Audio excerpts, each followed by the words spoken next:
Hello, everyone, and welcome back to Into Uncharted Waters. I'm your host, Anya Bohill, and I'm so excited to bring you episode 2, where we dive into overcoming some of life's biggest challenges. I'm joined by two incredible women who have not only faced adversity, but have emerged stronger and are now dedicating their lives to helping others. First, we have Miss Hanna Fobare, a life and mental health coach and the founder of HEF Recovery, who knows firsthand the journey of mental health and finding strength through recovery. And joining us as well is Miss Draper, a recovery coach who has an inspiring story of her own. After years of battling alcoholism, Tara made the courageous decision to seek help and turn her life around, and she's now dedicated to supporting others in their own recovery journeys. In today's episode, we'll be talking about how to overcome personal struggles, the importance of seeking help when you need it, and how these two women turned their lives around when things got tough. So let's dive in and talk about what it really takes to overcome some of life's biggest hurdles and emerge stronger than ever. Okay, hi everyone. My name is Hanna Fobare, and well, first of all, thank you so much for having us on. This is really exciting, and we're really grateful and honored to be a part of it. So yeah, I have a couple versions of my story. I don't want to keep everyone. I mean, I know this episode isn't 3 hours, so I'll just do the spark notes. I was born and raised in Dallas, Texas, and went to Lamplighter, and then went to ESD, and then actually went to Hockaday. So I went to Hockaday 5th through 12th, and I'm the middle of three girls. We're 18 months apart. I came from a really, really amazing, healthy family background. My parents gave us every resource to succeed, and I just felt really, really supported.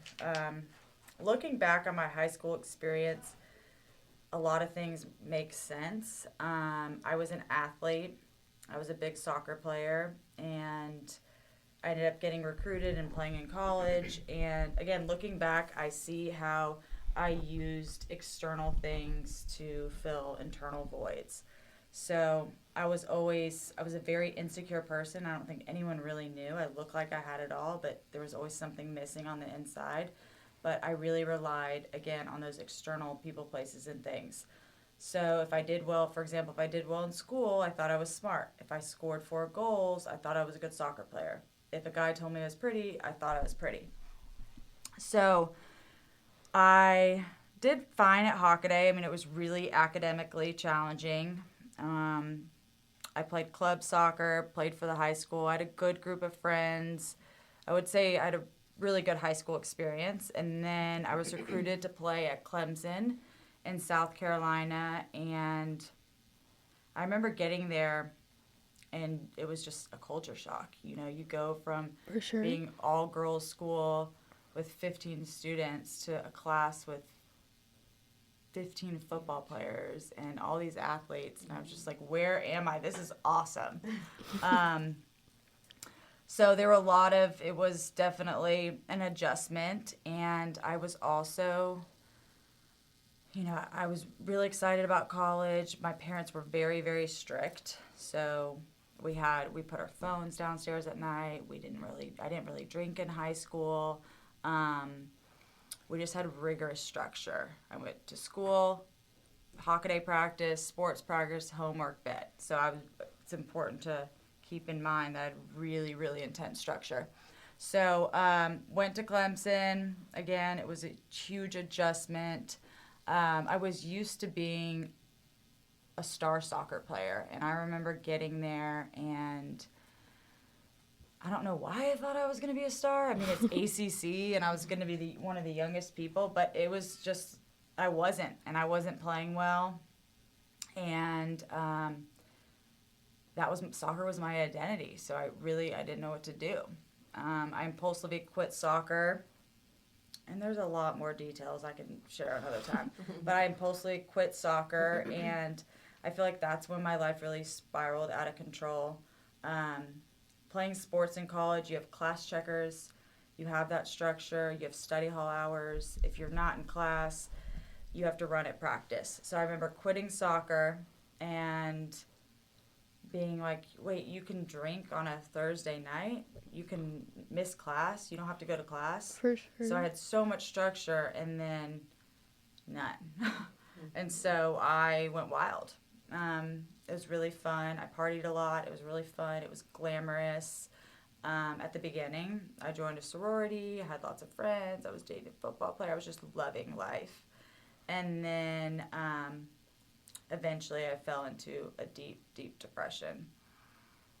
I was using, again, external factors to fill a hole in my heart. I was always trying to fill that void. And after it just, again, it was really, really fun at first, but then I was miserable. So I was at Clemson for 4 years. Two of the years were really good, and then the other two, I was just a mess. I would tell my parents I was going to school. I wasn't going to school. I was lying about grades. I was lying to my friends. It's like my whole life was a lie because I was so full of shame and guilt about who I'd become. Then my parents took me out of, took me out of Clemson. I wasn't even really attending, and I went to a treatment center, a dual diagnosed treatment center, and that's when my recovery journey began. I really struggle with the mental health piece. That's my biggest thing, and so I really was able to dive into why I was using unhealthy things to cope. Now Miss Draper's going to share her story. Okay, hey guys, thanks Anya for having us. My name's Tara Draper, and I am a recovering alcoholic. Very grateful recovering alcoholic. My story is similar to Hannah's in a way. I'm also one of 3 girls, middle daughter. Was raised, though, in a very small town in South Florida. Not much to do there.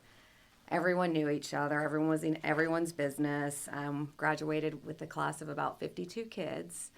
So the only thing to really do when we were young growing up was to go out to the lake, and everyone would drink on the weekends. So I started drinking at a young age, probably like 14.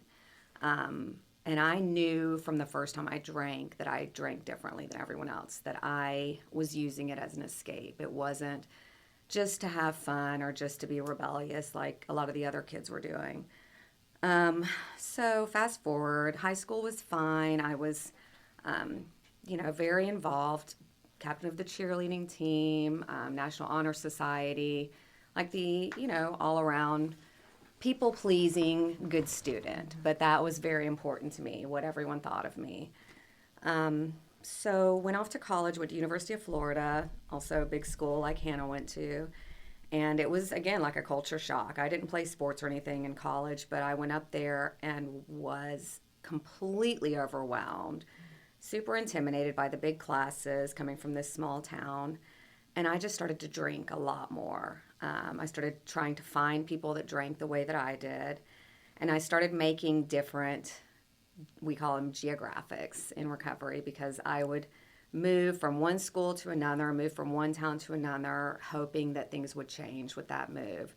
And constantly using externals, just like Hanna said, to fill that void. Usually it was by dating guys and helping me to feel validated in that way, but always turning to alcohol.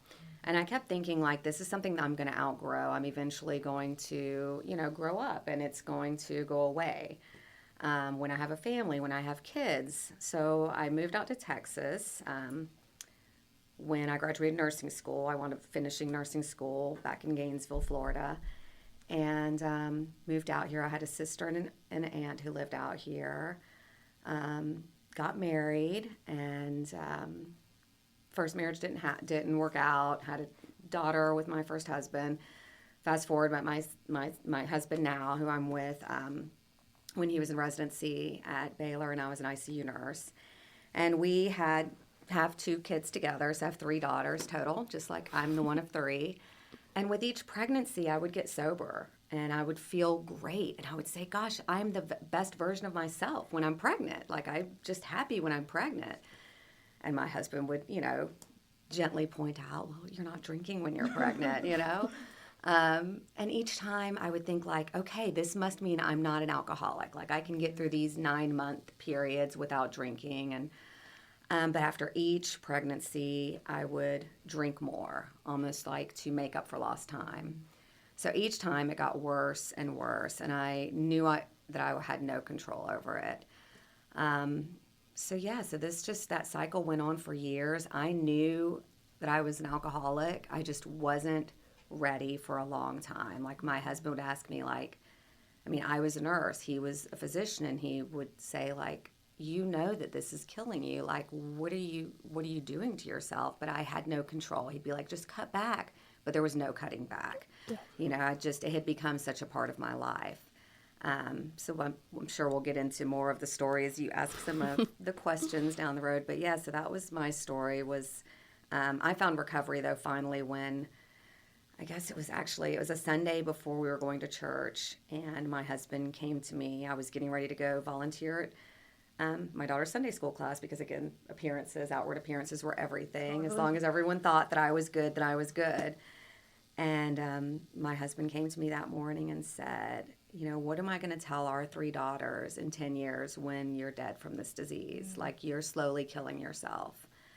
And that day I finally knew I was absolutely powerless over this thing in my life. Like, there was never going to be any control, no amount of willpower that was ever going to get rid of this. So that day I made the decision. I knew Hanna. We knew each other from Soul Cycle. And I had kind of slowly started bringing her into my life when I saw that she worked in recovery, and she just seemed so happy and just had her stuff together. So I had started slowly bringing her into my life when I saw that, and I would have her babysit my daughters, and then I would have her house sit for us. I just thought you wanted to be friends. I know, that too. And this friendship developed, but that Sunday, I decided that I was going to call Hanna, and I called her that day, and she came over. She came over the next day, and that was the start of my recovery journey. That's incredible. So can you please share how HEF Recovery plays a key role in your transformation, and as well, like, what your mission is? Yes. So HEF Recovery is a recovery coaching business. So we help people that are struggling with alcohol, drugs, eating disorder, mental health. I mean, really anything you can imagine. And so we're pretty much like life coaches for people that are struggling. So we use our experience, strength, and hope, and we get vulnerable with our clients. And we're like in the trenches with them. We're taking them through whatever worked for us. We're sharing with them and holding their hand through their day-to-day life. Sometimes I relate it to, so our clients, we're in a car, and our client's driving the car. We might tell them, and we're in the front seat, so we might tell our client to go right. They might choose to go left. We're not going to get out of the car if they go left. We're just going to help them, guide them back to the right path. And we really, the difference, a lot of people with coaches and therapists and sponsors, we get really vulnerable with our clients, and we tell our stories, which I think creates the trust. Mm-hmm. Especially I work with adolescents, so if they're saying I'm having a really hard day, therapists, it's a lot of times one-sided, but I can say me too. I woke up this morning and I just don't feel motivated, and I'm having some anxiety, but what are we going to do about it? Yeah. Like, let's both together make a plan and put one foot, hold them accountable. Yeah, and put one foot in front of the other and just do the next right thing. Yeah. It's really amazing. It's empowering, and it keeps me on track because I have to practice what I preach, For sure. That's amazing. So going back to kind of your early days of recovering, what emotions did you struggle with? All of them coming back at once. I mean, I felt like you drink so long that you numb everything. You're just numbing. You're not dealing with anything. You don't learn any other coping skills, but you're also numbing all the good feelings.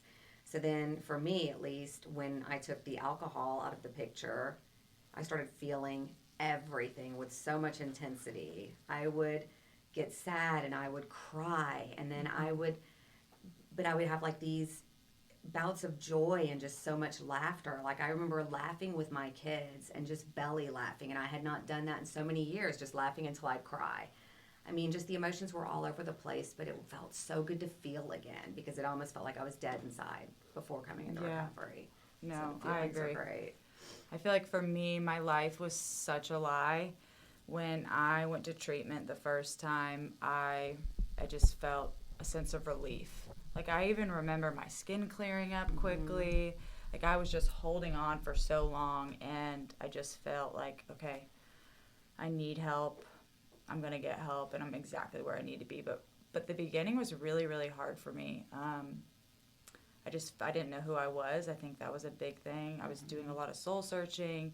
I was very depressed. I had a tough time sleeping, and couldn't use my normal unhealthy coping skills, substances, whatever it was. But it's definitely, there still are hard days, but I just know how to handle them.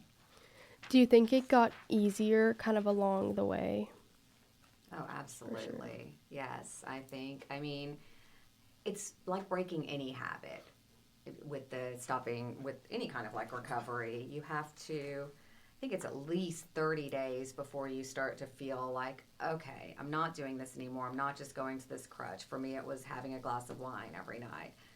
And then, yeah, that part got easier. But then so many beautiful things start to open up. Like you do, like Hannah said, start to learn what you like and what you don't like things that you just don't even know about yourself. And you just start doing that digging and that soul searching. So yeah, I think like finding meetings, finding a community, like all these things are so important in the recovery process. So yeah, For sure. I watched this. I don't know if I know everyone's on this Mel Robbins kick right now. I got the book. But yeah, it's great. Them. So I watched this clip about grief, and they described it as like you're walking up a mountain, you're hiking up a mountain, and you have a rock in your pocket. And, you know, at first the rock feels really, really heavy. Like grief at first is, you know, when you lose someone, it's really, really hard. But as you get stronger, the rock gets lighter. The rock's still in your pocket, but you're just getting stronger. Definitely. So for me, you know, cravings, triggers, boys, whatever I was using, I mean, at the beginning it was really, really hard. And then as I got stronger and was able to find myself, they're still there, you know. But I know I've just processed it more quickly. I know who to call. I'm confident in myself. I know I can get through it. So what was the hardest part of acknowledging that there was a problem, and how did you find the strength to take that first step? I think the hardest part was I really thought for the longest time that I was a strong-willed person, and I thought that I could out-will this. Like I would one day have the willpower to just put it down and not pick up that next drink. And so I think the hardest part for me was just coming to that, you know, point in my life to realize this is one area where I am absolutely powerless and I will never have control over it. And so then just finding that surrender to that powerlessness, like I thought, you know, you think of surrender as like a giving up, but in recovery, surrendering gives you so much freedom because you're letting go of this thing that has a hold of you, that is just chained, that just keeps you chained. And when you finally let go of it, you're free and you get to make the choices again. But yeah, I think finding, like, coming to that decision that I was powerless over something was hard for me. But then once I did come to that, I was like, okay, it's okay. Like, I can let go of it now. And then I was free. For sure. Yeah. So for me, I always kind of knew there was a problem, like especially towards the end. I had no doubt in my mind. But the hardest part was taking the first step because I was really good at hiding everything. You know, all the outsiders, all my friends, I was good at hiding everything. So taking the first step was tough because I had, the act was over. I had to tell everyone who I really was, and there was so much shame involved in that. So, yeah. And especially in like a college lifestyle when you were young, was judgment a big thing from other people? Yes. And I always compared myself to others. So I remember all of my Hockaday friends and all my college friends were graduating on time and doing these Euro trips and all these fun things and moving to New York, and I was in treatment. And comparison really does kill happiness. But mental health, it's talked about so much more now. For sure. But there will always be a stigma. But I know it was it was humiliating. I'm so grateful now, Yeah. but at the time You it worry was. so much about what people are going to think. I And I was think so that feeds our embarrassed. addiction so much, and especially as like a young adolescent. I mean, you have peer pressure and other kids that are Right. saying like, do this, try this, and you want to fit in so bad, like you feel like an outsider. But even as an adult, we still feel those feelings and worry about what others are going to think. But honestly, when I stepped out and said, I have an issue, and I was so honest with it with everyone because I wanted that accountability for everyone to know, like, I'm an alcoholic, I'm okay with that, I'm getting help. Because when you're an alcoholic and you're getting help, then it's like, okay, that's okay. Like, I don't want to be known as that drunk person who, is falling over and can't hold a conversation. But yes, it's very empowering when you make that choice and you are open and vulnerable. Like Hannah said, I mean, sharing our vulnerabilities, sharing our stories, like having that connection with others. We all worry so much about the judgment, but really when we share our stories with each other, we gain that connection. And that's what we all crave as humans. So. Because I think especially in high school and for high schoolers and whatever challenges they're facing, I think judgment from everyone else is a very big factor on the decisions they make. I agree. Absolutely. I also think success, so for me growing up, and success is achievement, being the best at something, making a lot of money, going to Harvard, and over time I really realized that success is happiness. Yeah, it's not It's label. inner peace. It's exactly. So that I kind of had to have that psychic change too, with what's important. So how did the support system at HEF Recovery impact your journey specifically, and what made it stand out kind of compared to the other, if there were any other systems? So I did not go to treatment or anything. I went straight to Hanna and said, I need help. I don't know how to do this. And literally, I needed them to just hold my hand and walk me through it. I did not know anything about the 12-step programs. I mean, I knew they were out there, but I knew nothing. So my sobriety coach was there for me through all of those emotions. I mean, she understood. She understood what recovery was like. She understood because she had been through, her own addiction and was able to, so being able to like share our stories and her understand where I was coming from, like that was huge, being able to, because I think as an alcoholic, like you need to be able to talk to another alcoholic. Like I could tell my husband, like I could tell my husband, he's like, I don't understand. Just have like one glass of wine, not, a bottle. And you're just like, and I'm like, you don't get it. Yeah. But, it's, so I think, I mean, the coaches just really were so supportive. She was able to help me set these goals, like weekly goals, long-term goals.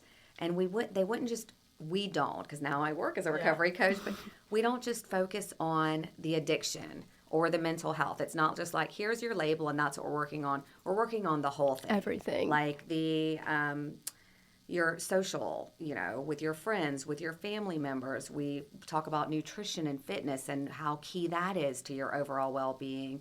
Like a spirituality aspect, do you do meditation? For me, going to yoga classes, like just all these different things to recover the whole person, not just like that one area of addiction or mental health. Yeah, so there's a difference between sobriety and recovery. So sobriety is abstaining from drugs and alcohol, and to us, recovery is a way of life. Like Tara said, fitness, nutrition, spirituality, relationships. Because a lot of times people get sober and they're miserable. And self-esteem is, I always say this, but self-esteem is not built through looking in the mirror and saying I'm beautiful. It's built through action.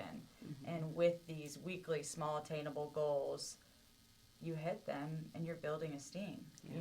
For sure. So for example, one of my clients, for her Thursday goal was to call Granny at 3 p.m. on Thursday. Like little things, getting out of yourself, serving Little others. achievements. Yeah. So But you feel accomplished when you do these goals. and we hold them accountable too. So if my client's supposed to call her Granny 3 p.m., I'm calling her before and I'm calling her after. So that's a big thing. Yeah, the accountability. The accountability, because a lot of times our clients, we want their moms to be their mom. We want their dads to be their dad. We don't want them to be the coach. Yeah. Right. We're kind of the buffer, so the family members can just be the family members. Yeah. So I guess talking about family, what role did your family and friends play in your recovery process? And were there challenges in rebuilding any relationships that might have been broken? Yeah, absolutely. I mean, my No, husband. nothing. Yeah. They were all great. I mean, the relationships, it took time. I mean, my husband, he was my biggest supporter of me getting sober. He was like, yes, I am on board. Let's do this.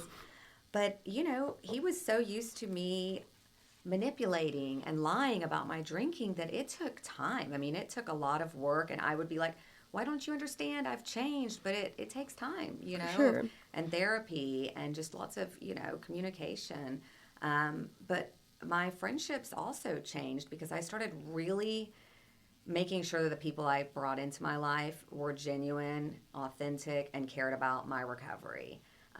So any kind of toxic relationships, they were just, I got rid of those right away. But it definitely, it has an impact on your family, but in such a good way. And with all three of my daughters, like to be there and be that present mom, because that was the thing when I was in my addiction. I was still mom and I was there, but I wasn't present. I was not participating in life. I remember you said when you first got sober, this is a little silver lining, but one of the blessings of recovery, I can pick up my daughter at 10 p.m. from the movie. Like little things like that. Before. Yeah, that's really stuck with me. It was so true because after 8 o'clock, mom was having her wine and I wasn't functionable. But being able to be present and be involved in their lives. So, all the relationships changed, but in such a positive way. Yeah. So for me, my family, my parents at the beginning were very, very supportive. My two sisters were supportive. They just really, they wanted me to get help. They wanted what was best for me. And so I went to treatment and then kind of was back and forth a little bit about what I wanted, and I wasn't taking my recovery and my mental health seriously. And my family set major boundaries with me. And I really think that was a turning point for me. I remember when they set these boundaries, I was thinking, how could you do this to me? Like, how could you cut me off? How could you not want me in your life? I just was so betrayed. But look, now it was a huge turning point, and it saved my life. So with my sisters, both of them, they were different. So my older sister was my cheerleader. She was just my hype woman. She was amazing. My younger sister, it took a long time for us to rebuild, and I really had to practice patience during that, because when I thought I was changing and I was working so hard, I was expecting everyone else just to be like, good job, you're the best, you're a hero, all these things, when I 6 months ago had been lying about everything. So I really had to practice patience during that and show people that everyone's giving me so much grace. They don't know how to handle it. So my family really had to be educated. But I also, one more thing, I remember in a meeting, someone saying, my addiction and my alcoholism and my behavior was the best thing that ever happened to my family. And I remember looking and being like, are we sure this person's sober? Like, what is going on?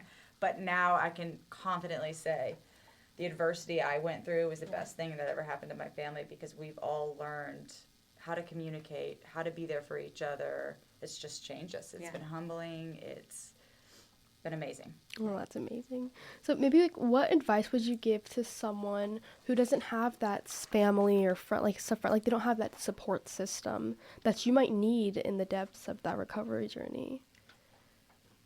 I mean, reach out to anyone. Reach out to a friend. Reach out to, meetings are great. They have teen meetings. I mean, if it's an addiction that you're struggling with for mental health, I mean, you can speak to that. But in the addiction thing, I mean, there's all kinds of things. Or even if it's a family member that you're worried about, I mean, there's just all kinds of outside support. Alateen is there, which is for teens with adults who are suffering with alcoholism. But reach out. Like, don't suffer in silence. I mean, that's the biggest thing that I think we do, because we think we can do it by ourselves, and you just can't. I mean, people want you to reach out to them, whether it be your parents or your friends or For you know, sure. maybe it's a cousin or a grandmother. They want you to be well and to get better. So yeah, we don't need to suffer in silence. I would just say reaching out. Yeah, perfectly said. And I guess the next question is more of a maybe more challenging one, but how did you manage temptation and the pressure of being around environments where alcohol and these other external substances were present? So that's where my coach really helped me in the beginning, because I remember going out to a dinner. I think I was only like a week or two sober, and I was like, I don't even know what to order, what to do. So we sat down and we made a plan. Like, this is what you're going to order. You're going to have a ginger ale. You're going to have an exit strategy. You're going to drive yourself, or you know, go with someone that you know would leave if you become uncomfortable. So have a plan. Have a Yeah. plan. Please having a plan. Having I a plan. agree. Yeah. For everything, and even just with social anxiety, like Yeah. going into situations with a plan helps anxiety. I mean, anxiety is fear of the unknown. So if you go in with plans, like there feels feel like there's empowered. you feel empowered. You feel in control. In control. Yeah, absolutely. Definitely. So how did you rebuild your sense of self-worth after addiction, and maybe what strategies or techniques helped you the most along your journey? So in the beginning, I think, you know, going to meetings, building that community, building friendships. But then eventually, you know, I worked as a nurse a long time ago, and then I stopped working, and I had kids and I was mom, and that was so fulfilling and so great. But I needed more. Like, I had lost my sense of self in my addiction and in just, you know, just being mom and not doing anything for myself. So for me, I started taking yoga. And then I decided I want to be a yoga teacher. So I became a yoga teacher. I started, just getting outside of my comfort zone. And volunteering, you know, just getting outside of yourself, working with other women. Like I sponsor women. I'm in recovery. It's just all of those things helped fill myself and fill my, you know, sense of self-worth, because I felt, you know, coming in, you know, I hadn't worked in so long, and I was like, what do I do? Who am I?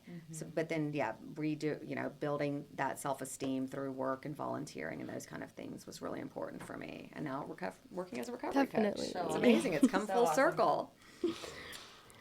So for me, I really don't think I ever knew who I was.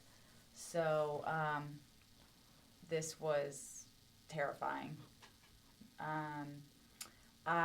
There wasn't one solution for me, so I think having a therapist, talk therapy, I was on some medication, I incorporated fitness, I incorporated nutrition, my spirituality, so kind of a little bit of everything. But like I said earlier, with self-esteem and self-worth, it was doing things that made me uncomfortable. You know, pain is change and change is growth. So building esteem through action. And I had this amazing therapist who she was a therapist, but she went above and beyond and served as a coach too. And really, she believed in me before I believed in myself. So it was very helpful. Yeah. Huge role in the support. Yes, Absolutely. So, in what ways did your maybe perspective on life shift in in life and your relationships or even personal goals, like really change after recovery? I mean, I think before I would constantly think ahead and think about things that had already happened, and I wasn't in the present moment. I was constantly like, oh gosh, what did I do?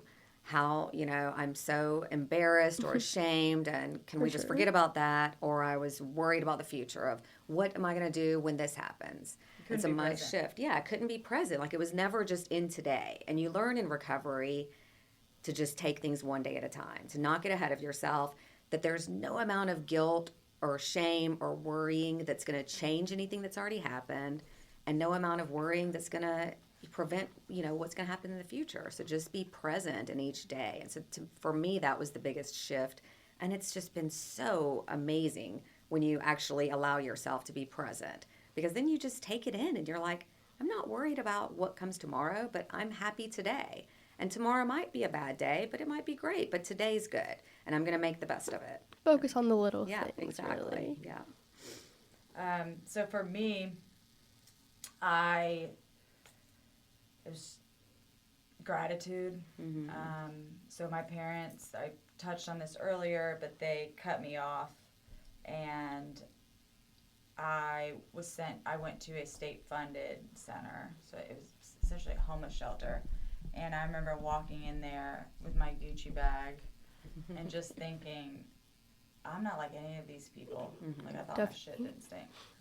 And I was like, this is just dumb. I'm not like any of these people. We have nothing in common. And then I left, realizing that same problem, same solution. Doesn't matter where you came from. It doesn't matter where you live. If you went to school, if you did, same problem, same solution. And addiction, mental health does not. It's so cliche, but it just doesn't discriminate. And I shared a bathroom with 15 girls there, and then when I went to an Oxford house, I shared a bathroom with 5 girls, and I just remember being so grateful. Yeah. I was like, wow, I'm only, so it was just gratitude. It was humbling, and that really changed my perspective, but I do have to continue to practice that. It's recovery, not recovered. It's something you have to do every day. Like a journey, a long time Yes, journey. exactly. So talking about the journey, how do you really stay motivated to kind of maintain your sobriety, and maybe what daily practices or habits do you do to help you stay grounded? So I continue these daily practices every day still, and they were very important in early recovery, but every morning I get up, I say my prayers, I have some readings that I do. They're kind of like different positive affirmation books. Like I get a new one every year, and it would be like different, each day of the year has a different reading. So just kind of like, and then I do a gratitude list, 3 things that I'm grateful for. And that's just something that I practice every day, and that's just become part of my routine. And it's, like 30 minutes to myself. So I make sure I get up 30 minutes before I need to get my kids up and going so that I can have that time. So that sets my day up in a positive way. If I don't do that, my day is off already. But also taking time for myself, yoga, meditation, going to meetings, reaching out to a friend, like all these things, just not letting yourself start to isolate. Like when we isolate, that's when our mental health or our addiction or all these things start to pop up. Because I've heard this in a meeting and I shared it recently, but the opposite of addiction isn't necessarily sobriety. The opposite of addiction is connection. Because when we're in our addiction, we are lonely, we're isolated, or when we're in our mental health crisis, we're just thinking, I'm the only one, it's just me, what do I do? But when you're connected, your mind doesn't go there, Yes. So I think just having that connection is so important. So for me, for what motivates me to maintain my mental health is definitely HEF Recovery, what I do. I have to practice what I preach. So if I'm telling a client she needs to work out 3 times a week, I'm going to be working out 3 times a week. If I'm telling a client to go to therapy, I need to go to therapy. Yeah. So helping others helps me more than anything, and it really, really keeps me on track. Of course, there's days I don't feel motivated, but it's just doing what we do. Yeah. We all have those days, but it's like just it's so motivating. Putting one foot in front of the other. But yeah, I think working with others, like you said, helps you so much. And just sitting with a client, and they are so vulnerable, and also remembering, what it was like. Yeah. Yeah, that's wonderful advice. So are there any milestones or personal victories that have made you feel proud during your recovery journey, or even now? I think working with other women is like, for me, the biggest personal victory, to just be able to be a sober mom, to show up, to be able to be there in my kids' lives. Doing things that scare me. Since I've gotten sober, my husband loves hiking, and I've learned I love hiking. So we started climbing mountains. And we do like some crazy mountains where we sleep on the side of a mountain, glaciated. Getting out of your comfort zone. You guys just getting out, and doing those things that scare me, because I'm like, I'm strong. I can do these things. For sure. So that's amazing. Been, How many years sober do you have? It'll be 6 years, April 18th. So freaking awesome. Yeah. It's amazing. So for me, I've just the last 2 years, I feel like I've gone through a lot of personal things, lots of adversity, and just getting through those are huge victories and milestones for me, and handling it in a healthy way. I went through a divorce, or got divorced 2 years ago, and when it all happened, the first thing I did was call this place in California called Onsite and go there for 4 to 5 days for a trauma intensive to process in a healthy way. And it was cool. I got to share that with my clients. I got to share that with everyone. But just how I handled the adversity, and is I'm really, really proud of. And that's what we learn in amazing. recovery. Life still happens. Really bad things still happen. But we learn not to let that define us, and we get to choose to respond. We don't have to react in any certain way, but we get to respond with intention and do what's best for us. Oh, that's incredible. Okay, lastly, just like a last question, what do you think is, or just a final piece of advice you may have for someone, whether they're struggling and unsure where to start, or even like taking the first step? Like, what advice, if there's anything you could say to somebody right now struggling, what advice would you give them? I mean, reach out, whether it be to, a recovery coaching group like ours, obviously to your parents, to friends, but just don't suffer in silence. Or do it alone. I mean, that is just, I think that's, like I touched on earlier, just suffering in silence. And that's what we do because we think others are going to judge us and be harsh. But I got so much love when I came out and said, I need help. But saying those words was one of the hardest things I ever had to do. It doesn't sound like it'd be that hard, but reaching out and saying, I'm struggling, I need help. It's scary. But when you do that, I mean, people just show up and they're there for you. So would be my biggest advice is just don't suffer, don't struggle in silence. I agree. The reaching out piece, definitely. And I would just, it doesn't matter, their feelings are valid. I remember feeling guilty because I was given so many things, every resource to succeed, but feeling guilty for being depressed. I was in an outpatient program with someone to the left of me that had been through some serious sexual trauma, and I was sad and I didn't know why. And I just felt bad. I felt like a burden. I felt bad talking about it. But different situations, but pain is the same. So just your feelings are so valid, and reach out and be honest. Yeah, get honest, get vulnerable. Vulnerability is strength. It's power. Yeah. It's, that is the first step. Yeah. That's amazing. Well, thank you both so much for coming and sharing your stories and offering my audience with advice. I'm so impressed by you. Thank you so much. Wonderful Really cool. to be here. Yeah. And thank you all for listening. We can't wait to see you in episode 2.